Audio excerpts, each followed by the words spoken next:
नमस्कार, मैं हूं मृत्युंजय कुमार झा और बुलेटिन की शुरुआत करेंगे इस वक्त की सबसे बड़ी खबर के साथ। और खबर बैंकिंग सेक्टर को लेकर के है।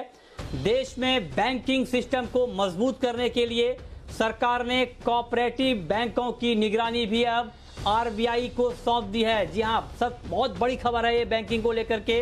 अब तक कोऑपरेटिव सेक्टर पर आरबीआई की निगरानी नहीं थी, इसके दायरे में नहीं थे ये बैंक, लेकिन अब सरकार ने आरबीआई के दायरे में कोऑपरेटिव बैंक की निगरानी को सौंप दिया है।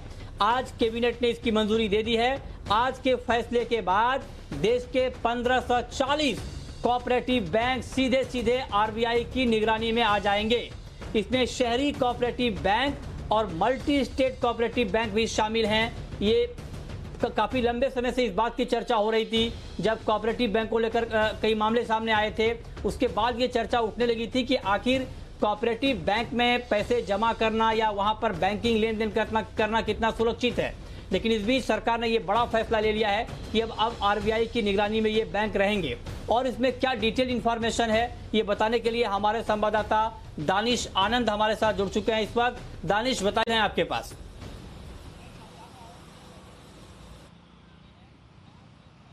देखिए, आज यूनियन कैबिनेट ने एक ऑर्डिनेंस पास करी है, जिसके बाद अर्बन स्टेट कोऑपरेटिव और मल्टी स्टेट कोऑपरेटिव बैंक्स अब आरबीआई की निगरानी में आ जाएंगे। ये जो संख्या है इन बैंक्स की, ये 1540 बैंक्स हैं। और सरकार का मानना है कि ये डिसीजन इन लोगों ने इसलिए लिया है ताकि जितने भी डिपॉजिटर्स हैं देश भर में, उनको एक एश्योरेंस मिले कि उनका पैसा नहीं डूबेगा। और अब हमने देखा कुछ समय पहले पीएमसी बैंक केस हुआ था, उसके बाद ही सरकार ने कोऑपरेटिव बैंक्स को आरबीआई के सुपरविजन में लाने की बात करी थी। और इसका ये जो सरकार ने डिसीजन लिया है, even Nirmala Sitharaman finance minister ने यूनियन बजट 2020 में भी एक इंटेंशन जताई थी कि सरकार इस पे काम कर रही है। तो आज जाकर सरकार ने डिसीजन ले लिया है अर्बन कोऑपरेटिव और मल्टी स्टेट कोऑपरेटिव बैंक्स को आरबीआई के अंडर लाने से। इससे ये फायदा होगा क्योंकि पहले आरबीआई सिर्फ इन बैंक्स को लाइसेंस पास करता था, सिर्फ लाइसेंस वो देते थे, लेकिन अब आरबीआई प्रॉपर्ली इन बैंक्स को देख पाएगा। वो एक ही चीज़ असेस कर पाएंगे कि कहाँ पे बैंक्स अगर ज़्यादा एनपीएस दे रहे हैं या कुछ और उसमें डिफ़ॉल्ट उनको दिखता है, तो वो उसी टाइम उसको रोक सकते हैं और अब वो सुपरसीड उसको कर सकते हैं। और दूसरे हाथ पर आरबीआई के पास इतनी पावर आ जाएगी कि वो मैनेजमेंट को भी चेंज कर पाएगी। पहले सिर्फ, जैसे कि मैंने बताया, बैंक्स को सिर्फ लाइसेंस मिलता था आरबीआई से, लेकिन अगर आरबीआई को लगेगा कि मैनेजमेंट को भी बदलना है तो आरबीआई मैनेजमेंट भी बदल लेगी। और इसका एक लार्ज इम्पैक्ट पूरे देश भर के बैंकिंग सेक्टर के लिए है और खासकर उन डिपॉजिटर्स के लिए जिन्होंने लगभग 4.80 लाख करोड़ का पैसा इन बैंक में डिपॉजिट कराया हुआ है। ये आपने बहुत महत्वपूर्ण जानकारी दी है कि खास करके जो कस्टमर जो कोऑपरेटिव बैंक में लेन देन करते हैं उनके लिए बड़ी राहत की खबर है। उन्हें कहीं ना कहीं इस बात का भरोसा बढ़ा होगा कि अब आरबीआई की निगरानी में रहेगा तो आगे इसमें ज्यादा गड़बड़ी की आशंका नहीं रहेगी। लेकिन मेरा दूसरा सवाल दानिश आपसे ये होगा कि इस फैसले को लेकर कोऑपरेटिव बैंक के क्या रिएक्शन है? क्या कुछ कोऑपरेटिव बैंकों के मैनेजमेंट से आपकी बातचीत हो पाई है?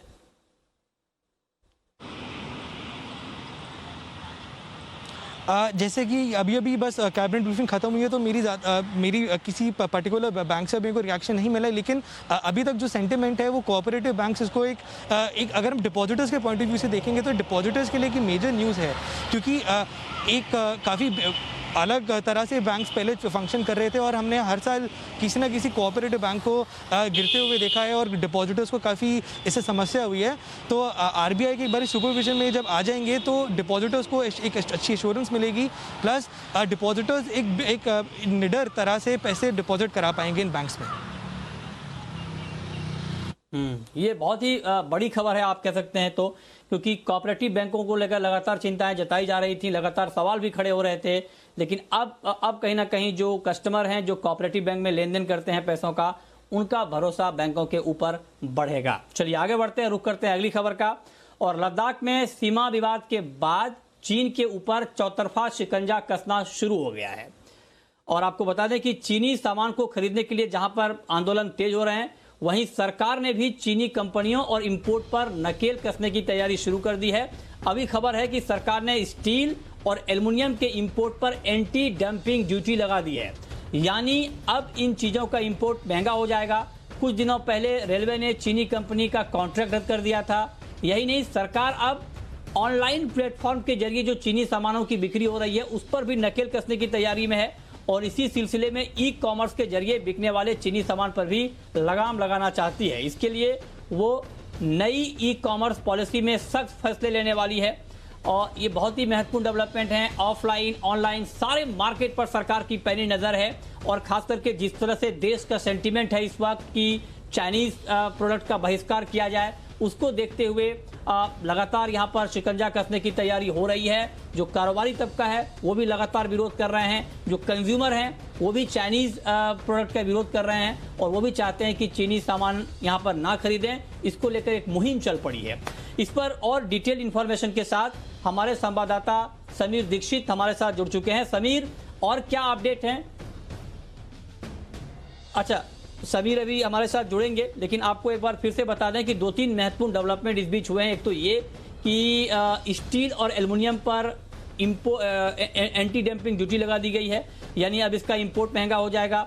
और दूसरी महत्वपूर्ण बात यह है कि नई ई कॉमर्स पॉलिसी में सरकार नई ई कॉमर्स पॉलिसी के जरिए चाइनीज इंपोर्ट पर, खास करके जब कई बार कंज्यूमर को ये पता नहीं होता है कि जो प्रोडक्ट आप ऑनलाइन खरीद रहे हैं वो कहाँ से आया है, वो चाइनीज है या किसी और देश से आया है। तो हो सकता है कि अब इस पॉलिसी में जो बातचीत हो रही है कि ये लिखना अनिवार्य होगा कि ये प्रोडक्ट कहाँ का है, उसमें लिखना होगा मेड इन चाइना या किसी और देश का है, तो ताकि कंज्यूमर को ये पता चले कि आप जो ऑनलाइन प्लेटफॉर्म पर चीजें खरीद रहे हैं वो सामान कहां से आया है, कहां पर बना है और किसने इस देश में भेजा है। तो ये तैयारी चल रही है ताकि ऑनलाइन प्लेटफॉर्म के जरिए जो बिक्री हो रही है चाइनीज सामानों की, उसके ऊपर भी पूरी नजर रखी जा सके। समीर दीक्षित हमारे संवाददाता इस वक्त जुड़ चुके हैं हमारे साथ। समीर, नई ई कॉमर्स पॉलिसी को लेकर और क्या नई जानकारी है आपके पास? बिल्कुल, सबसे पहले आपको बता दें कि ई कॉमर्स पॉलिसी को लेकर के सरकार एक्शन में है। लगातार ई कॉमर्स प्लेयर्स के साथ में बैठक हो रही है और आज ही इसी दिशा में एक अहम बैठक हुई है। दरअसल सरकार चाहती है कि ई कॉमर्स पे पोर्टल पे जितने भी प्रोडक्ट बेचे जा रहे हैं उनके बारे में ये स्पष्ट तौर पे, साफ तौर पे ये ग्राहकों को पता लगे कि ये किस कंट्री ऑफ ओरिजिन, यानी कि प्रोडक्ट कहाँ बनाया गया है या कहाँ से इंपोर्ट किया जा रहा है। और ये जानकारी जब लोगों के पास होगी तो उनके पास ये बेहतर विकल्प मौजूद रहेगा कि वो या तो मेक इन इंडिया प्रोडक्ट खरीदे या फिर अगर कोई बाहर का प्रोडक्ट है तो कम से कम ग्राहकों के पास ये जानकारी होगी। सरकार इस एक कदम के जरिए, यानी कि प्रोडक्ट पर मेक जो कंट्री ऑफ ओरिजिन है इसको अनिवार्य करके सरकार ये चाहती है कि एक तीर से कई निशाने साधे। सबसे पहले तो ये कि जो मेक इन इंडिया या आत्मनिर्भर भारत मिशन है इसको सफल बनाया जा सके, लोगों को ज्यादा जागरूक कर पाए कि जो प्रोडक्ट वो खरीद रहे हैं वो भारत में ही बना है या कहीं बाहर से आया है। और दूसरा जो सबसे बड़ा मकसद है वो चाइना पर जो ट्रेड वॉर एक तरीके का चल रहा है, यानी कि व्यापार में जो चाइनीज प्रोडक्ट की एक तरीके से पैक है इसको तोड़ा जा सके, इसको खत्म किया जा सके। आपको बता दें कि सरकार की सबसे बड़ी चिंता इस वक्त इस बात की है कि जो अलग अलग सेगमेंट में, चाहे वो बिजली उपकरण हो, बच्चों के खिलौने हो या फिर कोई भी ऐसा प्रोडक्ट जो सस्ती दरों पर चाइनीज सामान इस वक्त बाजार में दिख रहा है, खासकर ई कॉमर्स पोर्टल पर उन सस्ते प्रोडक्ट्स को जो क्वालिटी के पैमाने पे भी खरे नहीं उतरते हैं उन प्रोडक्ट पर रोक लगाई जाए। और ये जो प्रोडक्ट पे कंट्री ऑफ ओरिजिन लिख करके सरकार जो अनिवार्य कर देगी आने वाले वक्त में ई कॉमर्स पॉलिसी के जरिए, उसमें लोगों के पास एक बेहतर विकल्प रहेगा कि वो मेक इन इंडिया प्रोडक्ट को चूज कर पाएंगे, इसको अपना पाएंगे और चाइनीज प्रोडक्ट की जो मोनोपोली एक तरीके से डेवलप हो रही है भारत में उसको भी तोड़ने में कामयाब हो पाएगी सरकार। तो कुल मिलाकर के इस दिशा में बढ़ते हुए कदम सरकार की तरफ से, कॉमर्स मिनिस्ट्री की तरफ से आज एक अहम बैठक, आने वाले वक्त में कुछ और बैठक होगी और पीएमओ की तरफ से, यानी कि प्रधानमंत्री कार्यालय की तरफ से यह स्पष्ट आदेश है कि जितनी भी चर्चाएं होनी थी वो काफी हद तक हो चुकी हैं और बहुत जल्द, अब कुछ ही महीनों की बात है कि जब ई कॉमर्स पॉलिसी अपना अंतिम रूप लेकर के उसको जारी कर दिया जाएगा। तो मेक इन इंडिया को बढ़ावा देने के लिए सरकार अलग अलग प्रोडक्ट पे जो कंट्री ऑफ ओरिजिन है इसकी जानकारी अनिवार्य करने जा रही है और इस दिशा में ये कदम बैठकों का दौर जारी है जिसको ई कॉमर्स पोर्टल पर ई कॉमर्स पॉलिसी में आने वाले वक्त में अनिवार्य कर दिया जाएगा। आपको बता दें कि ये कोई पहला कदम नहीं है। अभी हाल में 2-4 दिन पहले ही सरकार ने अपने ही पोर्टल पे, यानी कि गवर्नमेंट ई मार्केट प्लेस पर भी प्रोडक्ट पर कंट्री ऑफ ओरिजिन लिखने को अनिवार्य कर दिया है। ये कदम पहले ही सरकार उठा चुकी है और वैसा ही कदम अब ई कॉमर्स वेबसाइट या ऑनलाइन शॉपिंग के लिए भी अब उठाने जा रही है, जिसके लिए चर्चा का दौर इस वक्त ई कॉमर्स प्लेयर्स के साथ में हो चुकी है, ये चर्चा हो चुकी है। जरूरत पड़ी तो सरकार 1 या 2 बार इस तरीके की बैठक और करेगी और उसके बाद उसको अंतिम रूप देकर के लागू करेगी। ठीक है, बहुत शुक्रिया समीर आपका इस पूरे अपडेट के लिए। तो जो बात अभी समीर ने बताई कि सरकार नई ई कॉमर्स पॉलिसी लाने की तैयारी में है और जल्द इसको अमली जामा पहनाया जा सकता है, तो अब सवाल ये है कि क्या नई ई कॉमर्स पॉलिसी के जरिए हम चाइनीज प्रोडक्ट की ऑनलाइन बिक्री पर लगाम लगा पाएंगे? क्या हम उस हालत में हैं कि हम लगाम लगा पाएं? और अगर हम लगाम लगाते हैं तो उसका विकल्प क्या है, वैकल्पिक मार्केट क्या है? इन्हीं तमाम मुद्दों पर देखिए आज हमारा खास शो शाम 6 बजे, made in China via e com.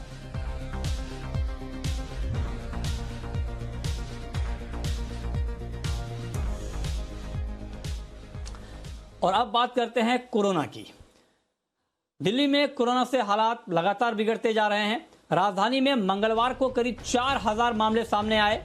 इसके साथ ही दिल्ली में कोरोना पॉजिटिव 66,600 से ज्यादा हो गए हैं। हैरानी की बात यह है कि लोगों के इलाज को लेकर ठोस काम करने के बजाय इस पर अब राजनीति तेज हो रही है। केंद्र और राज्य सरकार इस पर भिड़े हुए हैं। राज्य सरकार के फैसले केंद्र को पसंद नहीं आते और केंद्र के फैसले राज्य सरकार को गवारा नहीं है। यानी अब राजधानी में इलाज के अमित शाह और केजरीवाल मॉडल की बात होने लगी है।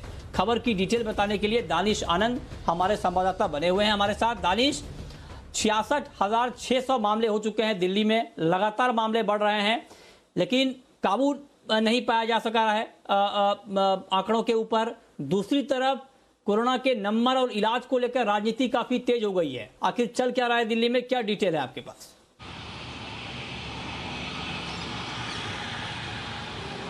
जी, आपने बिल्कुल सही कहा। दिल्ली में एक वापस हम एक स्टेट वर्सेस सेंटर एक फाइट हम देख रहे हैं और ये उस टाइम पे हो रहा है जब दिल्ली में केसेस दिन बर दिन बढ़ते जा रहे हैं। कुल आंकड़ा 66,000 के पार हो चुका है और कल भी दिल्ली में 3,909 फ्रेश केसेस आए थे।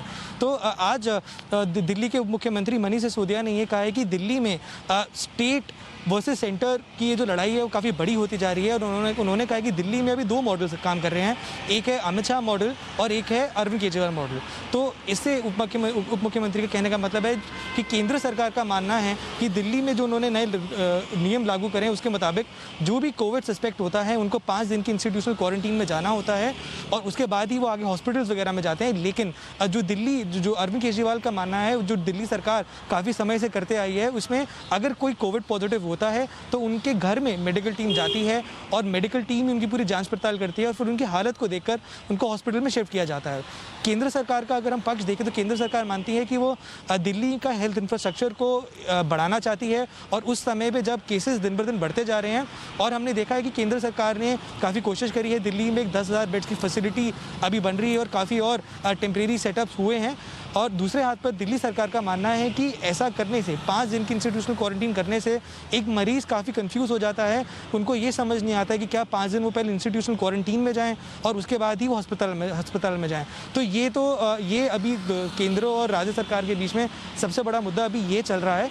और दूसरे हाथ पर अगर हम देखें तो केंद्र सरकार ने कुछ समय पहले 500 रेलवे कोचेस भी दिल्ली सरकार के लिए मुहैया कराए थे और ये 2 लोकेशंस में खड़े हैं और आज उन्हीं एक लोकेशन में एक पहले कोविड पॉजिटिव पेशेंट भी यहाँ पे आए हैं। तो अगर देखा जाए तो जहाँ पे सरकारों को एकजुट होकर मिलकर कोरोना से लड़ना चाहिए, वो आपस में ही दोनों सरकारें भिड़ी पड़ी हैं इस समय। ठीक है, तो एक तरफ मामले बढ़ रहे हैं, दूसरी तरफ सियासत बढ़ रही है। चलिए आगे बढ़ते हैं। ये तो बात हुई दिल्ली की, लेकिन दिल्ली के अलावा बाकी जगहों में भी कोरोना को लेकर हालत ठीक नहीं है। देश में कोरोना लगातार नए रिकॉर्ड बना रहा है और बीते 24 घंटे में 16,000 नए मामले आए हैं कोरोना के और 465 लोगों की मौत हो गई है, जो कि रिकॉर्ड है। इसके साथ ही देश में मरीजों की संख्या 4,56,000 के पार पहुंच गई है। कुल मामलों में 1,83,000 एक्टिव केस हैं। अब तक 2,58,000 लोग संक्रमण मुक्त हो चुके हैं, यानी कोरोना के संक्रमण से ठीक हो चुके हैं। अभी तक 14,400 से ज्यादा लोगों की मौत हो चुकी है। ठीक होने वालों का औसत 57% के करीब है। ये थोड़ी सी राहत की बात है कि रिकवरी रेट काफी अच्छी है। महाराष्ट्र की बात करें तो यहाँ कुल संक्रमितों की संख्या 1,39,000 के पार पहुंच गई है और बीते 24 घंटे में यहाँ 248 लोगों की मौत हो गई है। अब तक यहाँ 6,500 से ज्यादा लोगों की मौत हो चुकी है। मुंबई की बात करें तो यहाँ पर 846 नए मामले सामने आए हैं। यहाँ कुल मामले 68,400 के पार पहुंच गए हैं, जबकि 3,000 842 लोगों की मौत हो चुकी है।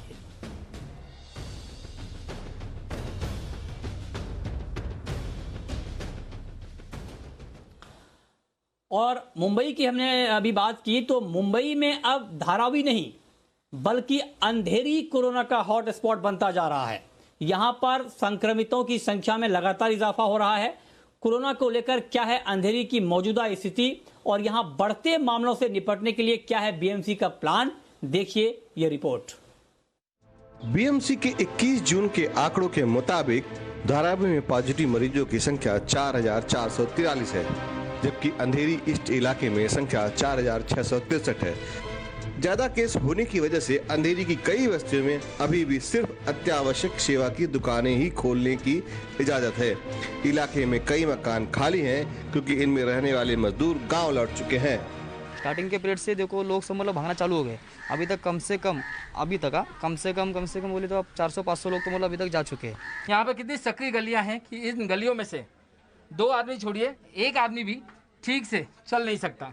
कई सारी जगहों पर हालत यह है कि एक व्यक्ति इस तरीके से ठीक से नहीं खड़ा हो सकता। या तो आपको अपने कंधे सिकुड़ने पड़ेंगे या आपको मुड़ करके यहाँ से निकलना पड़ेगा।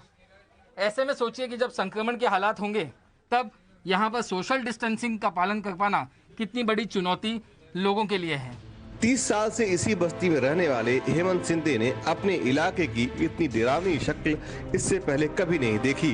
कोरोना का इतना ये इफेक्ट जो धारावी में था, धारावी से अभी इस तरफ इतना बढ़ रहा है, वो दिल में डर बैठ रहा है तो क्या करे और क्या ना करे।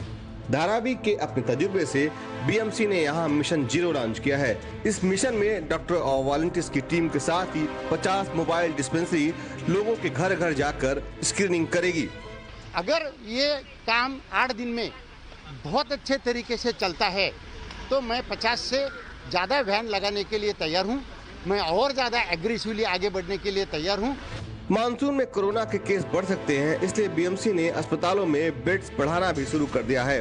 राकेश त्रिवेदी, जी मीडिया, मुंबई।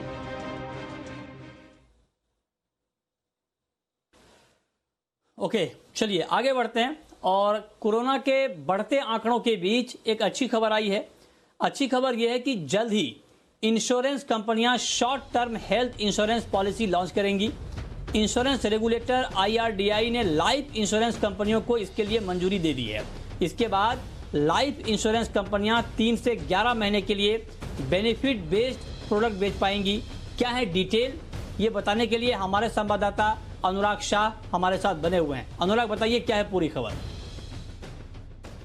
कोरोना महामारी के बीच इंश्योरेंस रेगुलेटर IRDAI की तरफ से लाइफ इंश्योरेंस कंपनियों को हेल्थ इंश्योरेंस प्रोडक्ट बेचने की मंजूरी दी गई है।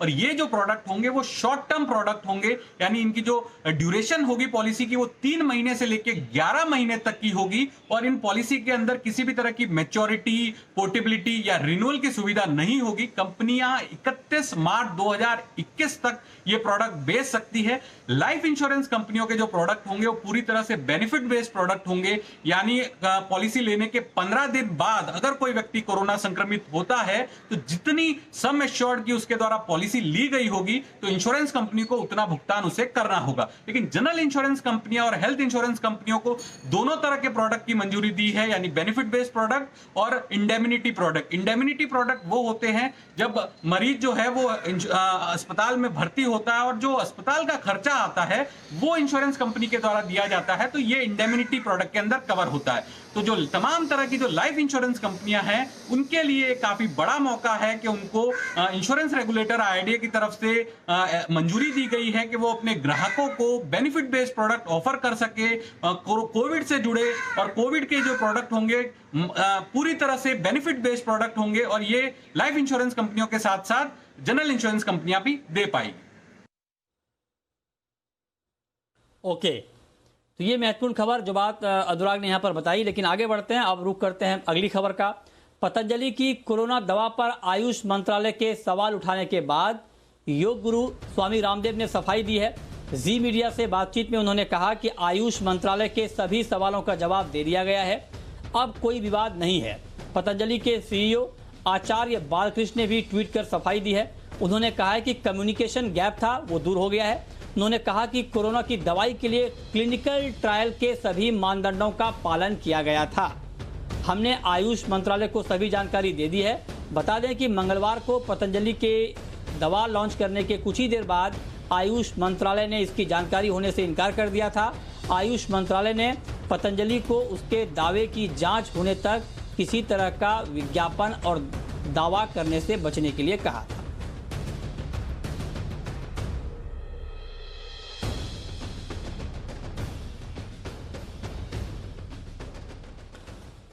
और अब बात करते हैं कि दुनिया में कोरोना के आंकड़ों को लेकर क्या हालात हैं। तो दुनिया में भी कोरोना के आंकड़े लगातार बढ़ रहे हैं और बीते 24 घंटे में 1,62,000 नए मामले दुनिया भर में आए हैं। कोरोना के नए मामलों के बाद दुनिया भर में कुल मामले 93 लाख के पार पहुंच गए हैं।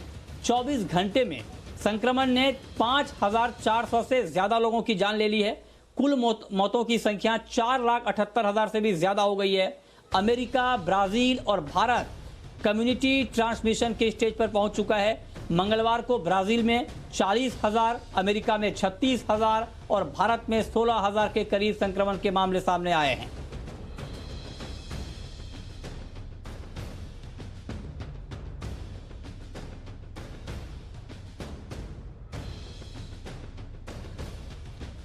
और एलएसी पर तनाव को लेकर भारत और चीन के बीच सैन्य स्तर पर बात होने के बाद आज संयुक्त सचिव स्तर की बातचीत हो सकती है।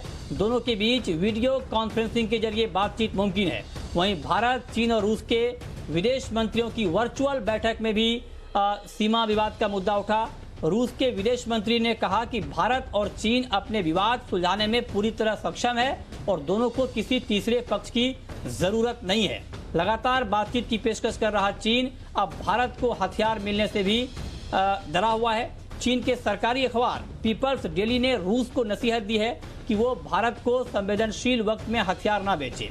अखबार ने फेसबुक पोस्ट में एक विशेषज्ञ के हवाले से लिखा है कि अगर रूस को चीन और भारत के बीच हालात नरम करने हैं तो हथियार नहीं देने चाहिए। बता दें कि चीन की अपील पर हुई सैन्य स्तर की बातचीत में सीमा पर शांति बनाने को लेकर सहमति बन गई है।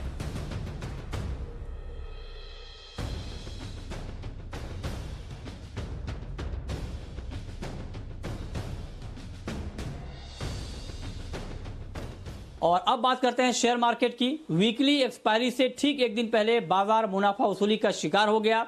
निफ्टी 166 अंक और सेंसेक्स 561 अंक गिरकर बंद हुआ। आज पूरे दिन बाजार में किस तरह का एक्शन रहा है, डिटेल बताने के लिए, विस्तार से बताने के लिए देवांशी हमारे साथ जुड़ी हैं। देवांशी, बताइए। बाजार में आज तेजी के साथ ही शुरुआत होती हुई दिखी थी, लेकिन सेकेंड हाफ में हमने देखा भारी मुनाफा वसूली आती हुई दिखी थी। कई दिनों से हम देख रहे हैं मार्केट में तेजी आती हुई दिख रही है। आज फाइनली हमने देखा कि एक्सपायरी के एक दिन पहले मुनाफा वसूली आती हुई दिखी है। स्पेशली हमने देखा जो निफ्टी बैंक है, यहाँ पे सबसे ज्यादा दबाव आता हुआ दिखा। निजी बैंक, सरकारी बैंक, यहाँ पे सबसे ज्यादा प्रेशर आते हुए दिखे। मेटल स्टॉक्स या मेटल इंडेक्स में सबसे ज्यादा प्रेशर आता हुआ दिखा और सारे इंडाइसेस एक एक करके लाल निशान में स्लिप होते हुए दिखे। सबसे पहले अगर लूजर्स की सूची देखें तो काफी बड़ी थी आज की ट्रेडिंग सेशन में। उसमें ICICI bank, power grid, Hindalco, SBI, ये कुछ टॉप लूजर्स की सूची में शामिल हुए। और वहीं गेनर्स में चुनिंदा स्टॉक्स रहे, लेकिन आप देखिए कंजम्पशन रिलेटेड जो भी स्टॉक्स थे वहां पे आज तेजी देखने मिली है, जैसे कि Asian Paints, Eicher Motor, Hero MotoCorp, GAIL नतीजों के बाद यहाँ पे भी तेजी आती हुई दिखी। लेकिन अगर सेक्टर्स की बात करें तो जैसे मैंने कहा कि आज बैंकिंग स्टॉक्स पर सबसे ज्यादा प्रेशर बनता हुआ दिखा, क्योंकि सबसे ज्यादा चढ़ने वालों की लिस्ट में यही शामिल होते हुए दिखे थे। तो आज निजी बैंक्स में आईसीआईसीआई बैंक पे मुनाफा वसूली आती हुई दिखी। इंडसइंड बैंक, बंधन बैंक, फेडरल बैंक, ये कई स्टॉक्स थे जहां पे लगातार तेजी आती हुई दिखी है। तो आज फाइनली थोड़ी प्रॉफिट बुकिंग दिखी। फार्मा स्टॉक्स यहाँ पे भी आप देखें, ग्लेनमार्क फार्मा आज दूसरा दिन है जहां पे आज जो ऊपरी लेवल से प्रेशर है वो आता हुआ दिखा था। साथ ही सिप्ला, सन फार्मा, लुपिन, जो भी हेवीवेट्स थे फार्मा स्टॉक्स, यहाँ पे आज गिरावट देखने मिली है। मेटल सेक्टर्स में भी आज दबाव के साथ ही ट्रेड होता हुआ दिखा था सेकेंड हाफ में। और इसके अलावा अगर हरे साइड की बात करें या गेनर्स की बात करें तो कंजम्पशन ड्रिवन स्टॉक्स में आज तेजी आती हुई दिखी। Asian paints, Berger paints, Kansai Nerolac जिस तरह से नंबर्स आते हुए दिखे थे इतने अच्छे नहीं रहे, लेकिन जो कमेंट्री थी वो काफी पॉजिटिव थी, कॉन्फिडेंस दिलाने वाली थी और इसी के चलते हमने देखा एशियन पेंट्स और बर्जर पेंट्स में 3 से 4% तक के गेंस आए। कंसाई नेरोलैक में भी 5% से ज्यादा की तेजी आज के ट्रेडिंग सेशन में आती हुई दिखी। पेज इंडस्ट्रीज आज का हीरो स्टॉक रहा, क्योंकि आज जिस तरह से नतीजे आए थे वो काफी कमजोर थे, लेकिन मैनेजमेंट की जो कमेंट्री थी उसके बाद हमने देखा करीब 9% तक के गेंस इस स्टॉक में आते हुए दिखे हैं। आईटीसी नंबर से पहले हम देख रहे हैं आईटीसी में भी थोड़ी सी खरीदारी आती हुई दिखी है। तो कुल मिला के देखिए आज जो कंजम्पशन ड्रिवन स्टॉक्स है यहाँ पे खरीदारी थी, लेकिन इसके अलावा जितने भी सेक्टर्स थे यहाँ पे लाल निशान के साथ ही कारोबार होता हुआ देखा और ऊपरी लेवल से बाजार पे अच्छी गिरावट आती हुई दिखी थी।